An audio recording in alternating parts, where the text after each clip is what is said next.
isolated, surrounded, and insane. This is the life of mall trash.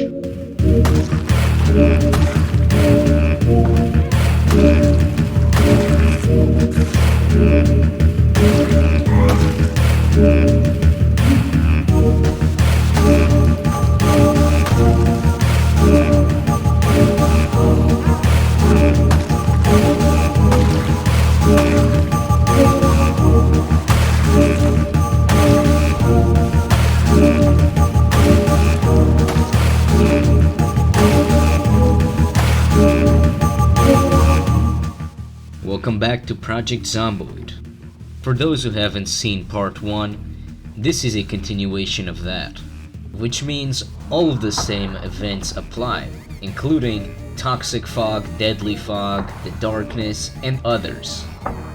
As mentioned in the previous episode, my number one goal is not to clear out the mall. In fact, my primary objective is to craft the cure using only the materials I can find in the mall.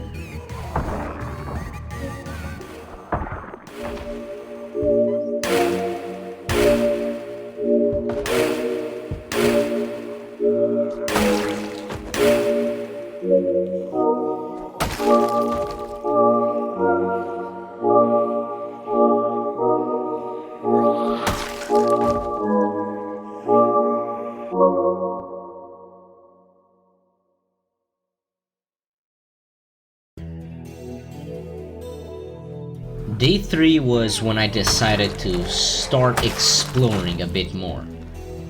I knew that I wasn't going to last forever only staying on one side of the mall, so I decided to look around the area.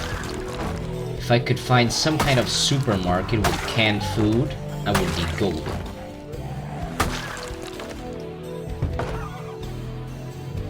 One of the disadvantages of being in the mall was starting to show itself. And it might not be what you expect. In fact, it's going to be corpse sickness. Since the mall is an enclosed space with tight hallways, I really don't have a lot of space to kite zombies, and I definitely cannot afford to burn them. This means that my only options for dealing with corpse piles is going to be using gas masks in the future. Not to mention, Mall Trash's machete makes piles everywhere as he's just so effective with it. This means that eventually, I will be needing a gas mask just to cancel out the queasiness of the corpses on the ground, until they disintegrate.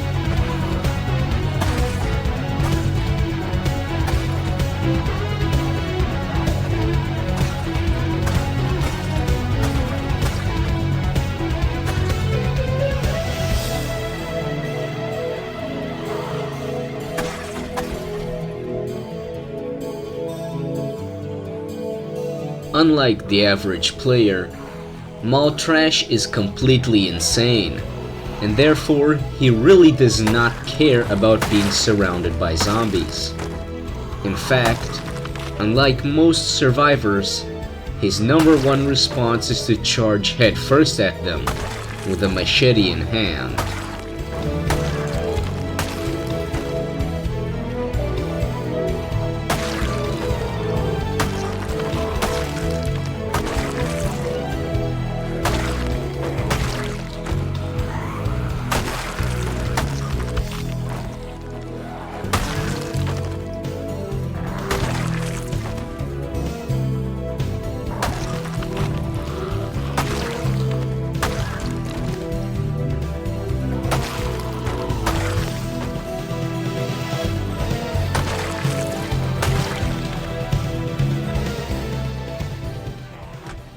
Then, I decided I would have to go back home.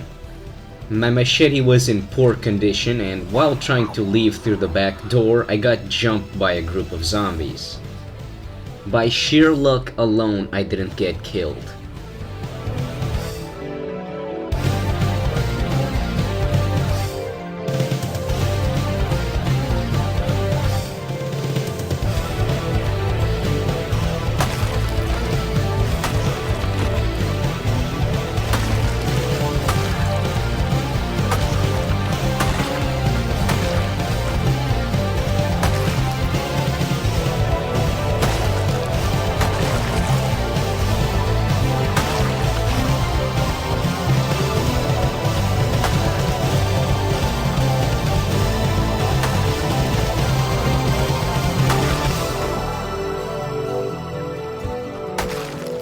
Even after hundreds of kills in just one day, the mall population was barely even changed.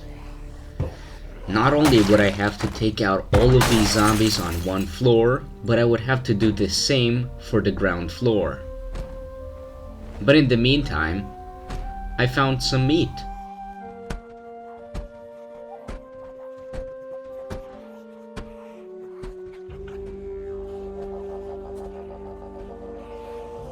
I quickly made my way back to the place where I was ambushed and started clearing out the zombies there.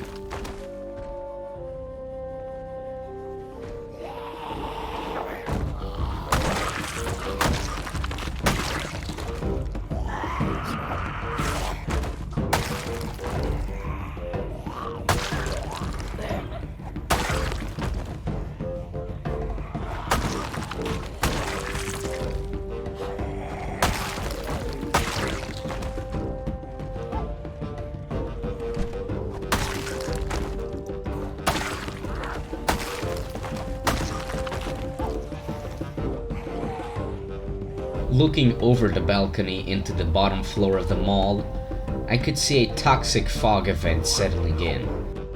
I equipped my gas mask and got right back to work.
Then I lost my machete because of a hallucination, which makes absolutely no sense. Apparently, I'm not scared of the 300 actual zombies, but a single fake zombie is enough to make me drop my weapons. Thankfully for me, I already had 2 swords in my backpack just for this situation.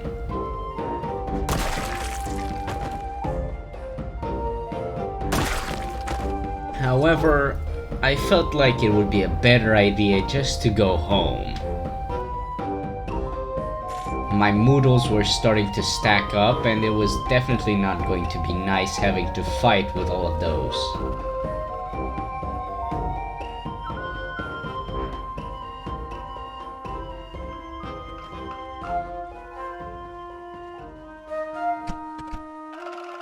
Back at my base, I started unloading the loot I found.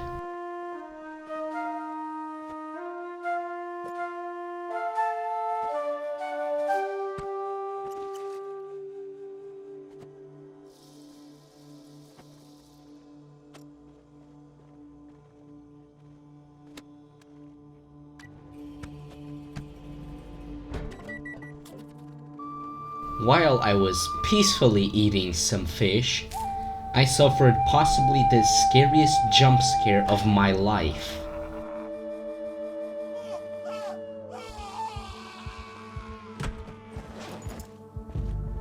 My best plan was to find a pharmacy. If I could get some schizophrenia medication, I could pretty much cancel out the effects. Another reason I had to find a pharmacy was because it had a lot of the ingredients required to make the cure.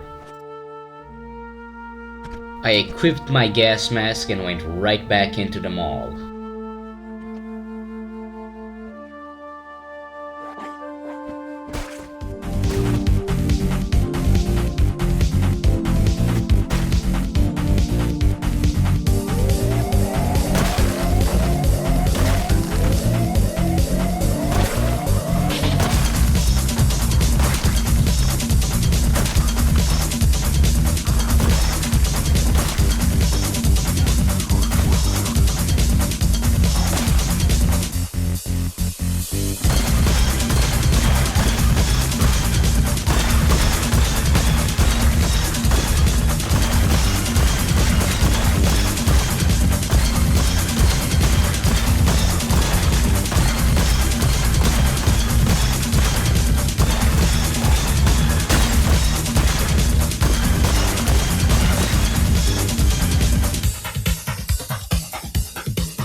Horde after horde. Mall trash just kept taking out zombies like it's nothing.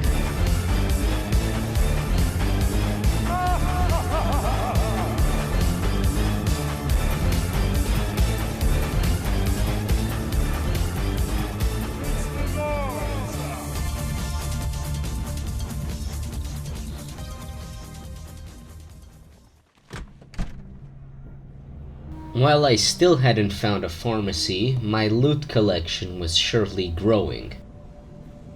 I kept finding more and more items of value and started accumulating a couple of magazines to read. Some of these would be more useful than others, but I was primarily interested in the scrap weapons and scrap armor ones.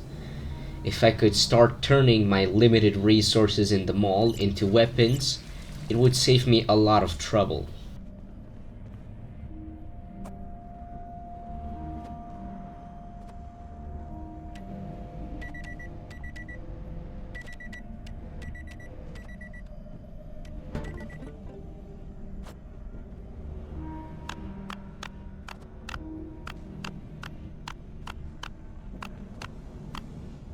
I then cooked an absolutely nuclear burger with bacon, salmon, and chicken.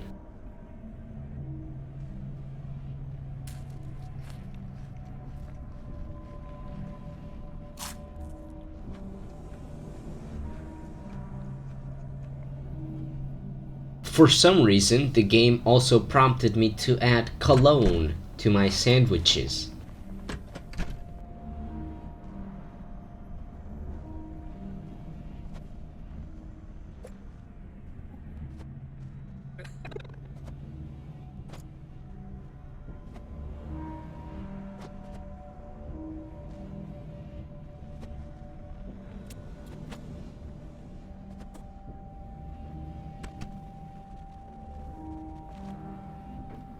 I then went to drop off some items at my lab. I had watched enough Breaking Bad to know that in order to cook my meth, I was definitely going to need a hazmat suit, which I had finally acquired.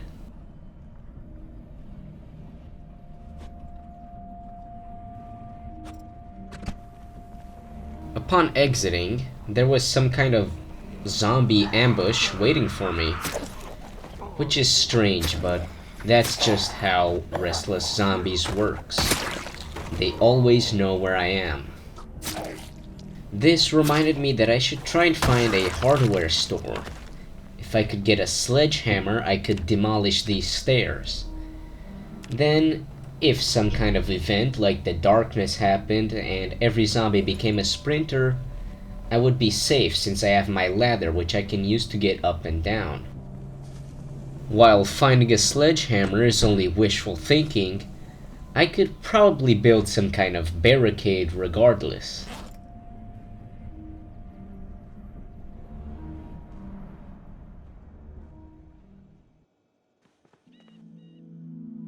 I then realized I had a bag of gravel on me. I could use this gravel to grow some plants. And if I was going to survive the apocalypse, especially when trapped within the mall, I was gonna have to get creative.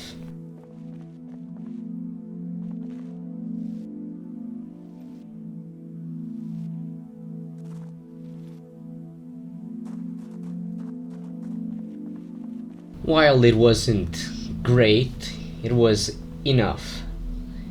The next time it would rain, I would go and plant some seeds.